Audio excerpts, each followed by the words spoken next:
Hello and welcome back. I am really digging doing a video for you guys every day. I'm finding my rhythm. And today I wanted to talk with you about, lipstick's a bit dodgy, the fact that I have been creating content for my businesses for well over 25 years now. And here is what I have learned about that. But let me just take you back to the very beginnings when I first started creating content and what that looked like, and then how that translates to today. So, first things first, back in the 90s, I became qualified as a coach. But prior to that, I had run my own martial arts schools. And part of my marketing for my martial arts schools was that I would have I'd run ads in the local newspaper, but they would also do features on my business as well as part of the package. And I never liked the way that they wrote. So I would basically just say, let me write it and you can edit it if you need to. I want, I want to have final say on it, and then you can go ahead and uh, release it. And so that would have been from around 93, I would say. And since, yeah, and I've been journaling since I was like 9 years of age, every single day. So I like to write. And that was my form of content creation, writing. And that was really all that was available to us for a long time, right?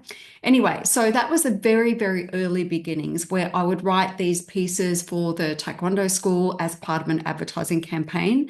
And then beyond that, when I became qualified as a coach, I went to the same local newspaper and I said to them, would you mind giving me a 13-week column in your paper? I want to run a coaching series in the local paper. And so they gave me 13 weeks and I had a column that was there every single week. And I basically wrote a column that was a coaching series. I think from memory, I made it along the lines of, how to achieve a goal in 13 weeks or something like that. And then I broke down the different types of goals and my coaching process at the time, which was brand new because I'd come just out of coaching training.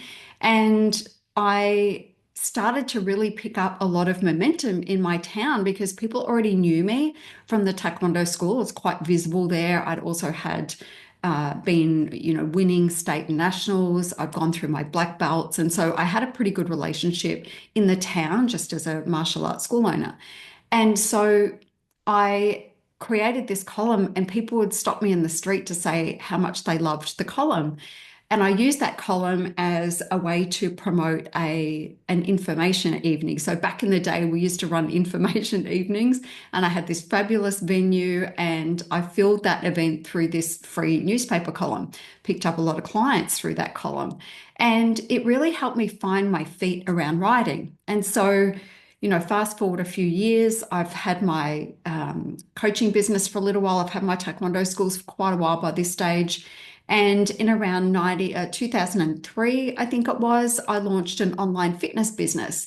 And I knew that the key to getting my business out there across Australia and, potentially the world was through my writing. So I would write press releases and articles, and I sent them to all of the fitness magazines. I sent them to the Sunday papers that had fitness features.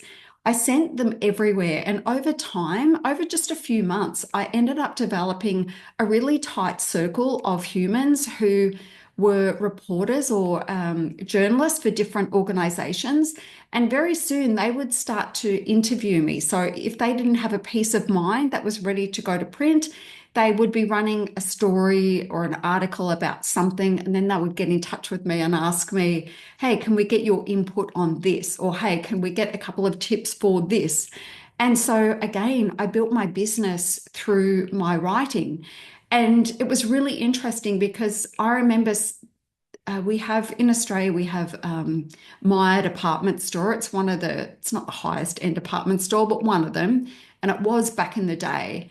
And they have an in-store magazine. And I remember my fitness business was picking up all of these clients, and they were telling me that they were finding me in this magazine. I didn't even know I was in it. So they had used a piece of an article. Maybe there was, I don't know, an affiliation between that media outlet and another one, and they were using my quotes and they did a feature about discovering me as an online fitness trainer online, and so they did an article on that as well, which was just so amazing. So this started to build and build and build and continue to develop into just part of my business. So every week I would write articles, I would send them out, I would wait for people to contact me and get in touch with me. And then, of course, with the online fitness world came blogging. So I had a blogger or blog spot or something like that in the early 2000s, and I would blog on that. I had no freaking idea what I was doing because I was doing things like calling the title of the blog, the date. I just gave it the date. Like I didn't even know about SEO or anything like that. I was just flying completely blind, but I had a bunch of people that were following me. And then somewhere along the line, I decided that I was going to start a YouTube channel. It's this same YouTube channel.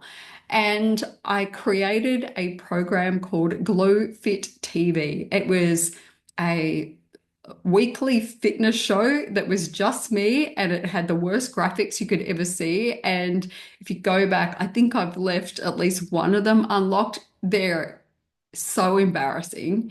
And I look, some of them had like, I don't know, a couple of hundred people watch the videos, and I'm just mortified that people actually watch them. But I still have people come to me now and say, oh my God, I used to watch that every week and I really loved it. And so back then, for the time, it was actually not a lot of people were doing it. And it was good quality content for back in the day. And so I can create video now because I did it when I didn't know what I was doing. And we had really crappy equipment back then. I think I had a flip cam. Remember those flip cams with the USB and you'd plug it in and the sound was terrible. There was no adjustment for lighting or anything like that. And so that's when I started creating videos. And then it's just continued to evolve from there, right? I love long form content. So I've been writing books. I have created a lot of freebies and masterclasses and things like that for my business. And I used to live stream. So going back to 2015, 2016, I live streamed almost every day for a couple of years. And that really blew up my business. And I kind of dipped in and out of YouTube over that time, and I always loved it, but it just overwhelmed me, the strategy that had to go behind it in terms of, yeah, all the different things, right? So now I use vidIQ. So it takes a lot of the guesswork out of the stuff that I really struggled with, and I made it super, super easy. But again, I'm making it easy for myself by just using my webcam, shooting it on Zoom, and uploading it, because I know that if I have to go through the trouble of editing and all of those other things that, make a really slick channel, then I won't do it. So that's one of the lessons that I've learned. Do I need to talk any more about content creation? So I guess you could say I have been a prolific content creator with written word and also with videos. And last year and the year before, I found myself in a real challenge, a real struggle around content creation.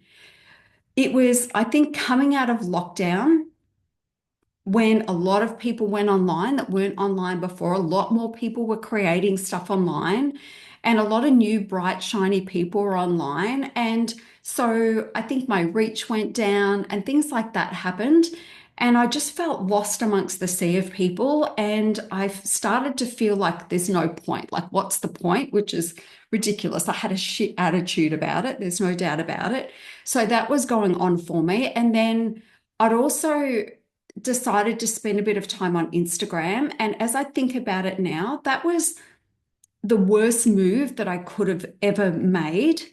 And the reason for that is because Instagram is short form. When I first started my Instagram channel, I loved it. And you could see the content that I created all the way back then. And it was just me living my life and sharing freaking food pics and my workout pics and things like that. Just life stuff, right? And it was just an extension of everything else that I was doing. But fast forward to a few years ago when the beautifully curated grids, and then Reels started, and then there was this real push for short form video content. And even when I write, I don't like to have to restrict myself to words. And I was typically writing on Facebook, so I could write as long as I wanted to write. And then I'd try to copy and paste it across to Instagram, and it was always cut off. And it used to piss me off. And I know you can put it in the comments, and I tried to shorten it up and things like that. And it felt like hard work to me. And it always had me in resistance around it. And then I thought, okay, well, if this is the way that it's going to be, I'll start to write for Instagram, and then I can share it across on my Facebook and it'll fit. And that's all well and good, right? If you love short form content, but I don't. I like long form content. And so it's only really dawned on me these last few weeks that I've been trying to create short form content, and it didn't matter what form it was, whether it was written, whether it was video, whatever it was. I fucking hated it because I just felt like people aren't getting the actual true depth of what it is that I'm trying to say. I've been in business for over 30 years. I've been coaching coaches since the 90s, and I have a lot of wisdom and experience, and there are a lot of examples that I can be giving. And I think there's value in sharing those experiences and examples, right? And when you're trying to do that in fucking 45 seconds or 30 seconds, it just doesn't work. And so, the irony is that I've started to create these videos every day, and I just go in and pick what I think is the best minute and make a short for that I can now share onto my Instagram. But it's coming easily to me now because I'm doing long form content, and I'm just able to find a snippet of it. And I'm not even getting too precious about, is it absolutely the best snippet that I can find? And maybe I can find more snippets. I just can't be bothered with it. And I won't do it if I have to labor too hard over it. So for me, making the decision to go back to long form content doesn't mean that everything's going to be long form, but I feel like I'm back in my zone. I've never struggled with content creation before. It's only been in the last year or so when I was trying to write for the gram, trying to create content for the gram, and it just doesn't work for me. And so now it's ironic. I've started to use my Instagram I'm just going to use it the way that I used to use it. Yeah, I'll do some promos in my stories for my upcoming offers and things like that. But I'm just going to use it the same way that I used to use it essentially. And I also am now sharing, cross promoting from my Instagram to my Facebook profile. I've just done away with my business pages. I can't be bothered with them. So I'm just on my profile. And when I hook the two of them up and I'm now cross promoting on my profile, the amount of story views that I get on my Facebook profile is crazy. That's where a lot of my people are.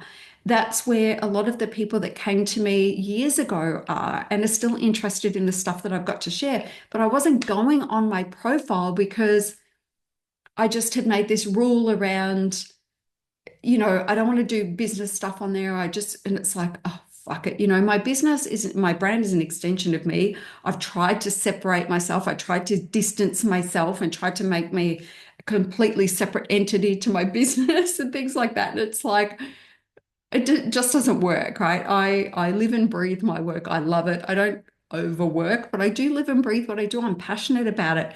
These are the conversations that I want to be having when I'm hanging out with people who are usually always entrepreneurs.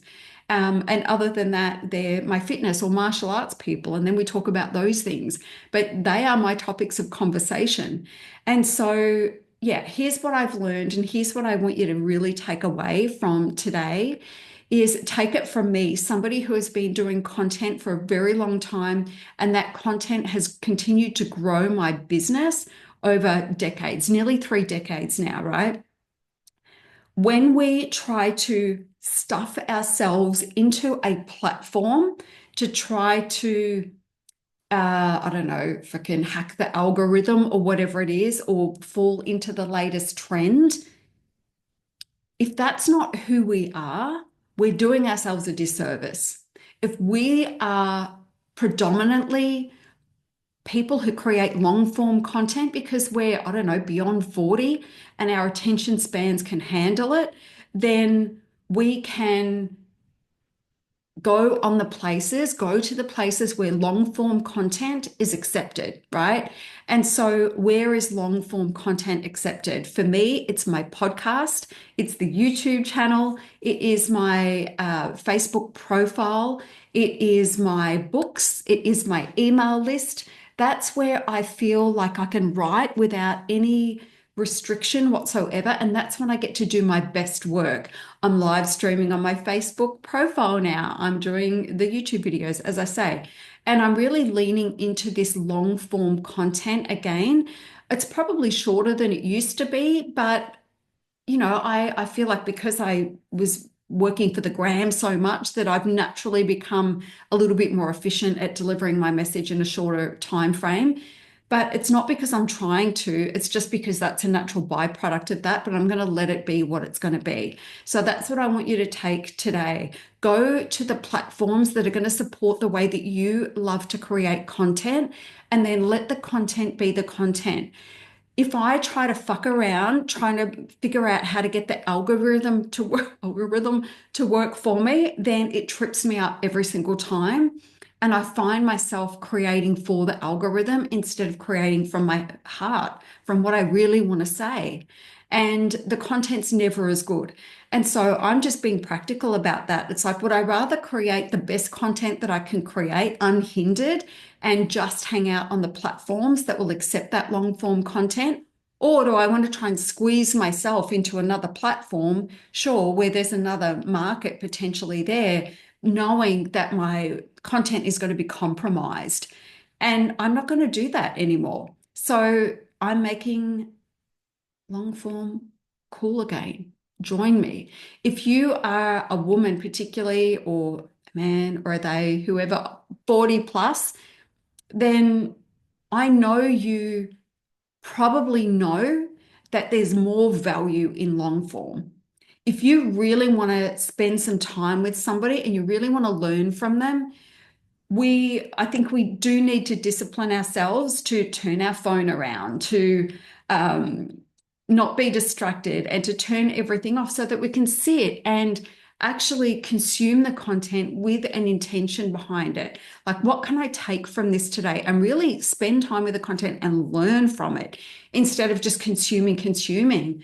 I want to be consuming a whole lot less and producing a whole lot more. But the stuff that I am going to be consuming is probably more long form. Well, it will be more long form because that's how I like to learn. Rather than watch 27 1-minute snippets, I'd rather watch a 30-minute video that's giving me really good value that I know is going to be usable for me. Anyway, that's all I've got to say about that. But the thing that I learned more than anything else is it never works for me when I try to stuff myself into platforms that don't really embrace my form of content. And so that's what I want you to take as well. Create the content you want to create from your heart because you love it, and then find the platform that supports that. Substack is the other one I'm going to be diving into this year. Again, more long form content. So look for the places where you want to create your type of content.